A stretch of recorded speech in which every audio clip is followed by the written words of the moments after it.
सुमित्रा पवारांना त्यांना गुंडी अशी शब्द वापरले, असे शब्द त्यांनी वापरू नाही आणि रक्षाताईंना बी ते जे हे बोलले त्यांना कळत शिक्षा व्हावी ही नम्र नगराध्यक्ष रेणुका पाटील, आपल्या माननीय केंद्रीय मंत्री रक्षाताई खडसे यांना विजय चौधरी यांनी एवढ्या खालच्या गलिच्छ शब्दांमध्ये जो बोलण्याची जी वर्तणूक केली आहे ही एकदम घृणास्पद आहे. आम्ही त्यांचा आज बहिष्कार करतो, निषेध करतो. त्यांना पदावरून बरखास्त करावं, त्यांना कुठेही घेण्याची काही गरज नाही आहे. एखाद्या महिलेला जर तुम्ही असं बोलत असाल तर हे आम्ही खपवून घेणार नाही.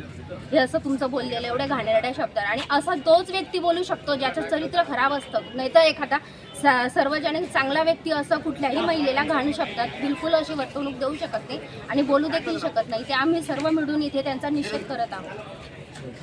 आपल्या भारत देशाच्या केंद्रीय राज्यमंत्री रक्षाताई खडसे, नंदुरबारच्या माजी खासदार हिनाताई गावित यांना अगदी गलिच्छ आणि अपशब्द वापरून यांनी जो अपमानास्पद वाक्य वापरलं आणि या महिलांचा अपमान केला. भारतीय जनता पार्टी ही महिलांचा सन्मान करणारी पार्टी आहे. नारी शक्ती सन्मान हे भारतीय जनता पार्टीचं ब्रीदवाक्य आहे. अशा पक्षामध्ये अशा निवृत्तीचे लोक राहू शकत नाही. म्हणून अशा विजय चौधरी नामक व्यक्तीची या पक्षातून हकालपट्टी करून त्यांच्यावरती हकालपट्टीच नव्हे तर फौजदारी गुन्हेसुद्धा दाखल झाले पाहिजे.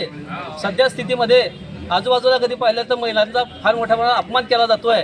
आता नुकतंच गुंगी गुडिया म्हणून सुनीताताई पवार यांचासुद्धा उल्लेख केला गेला.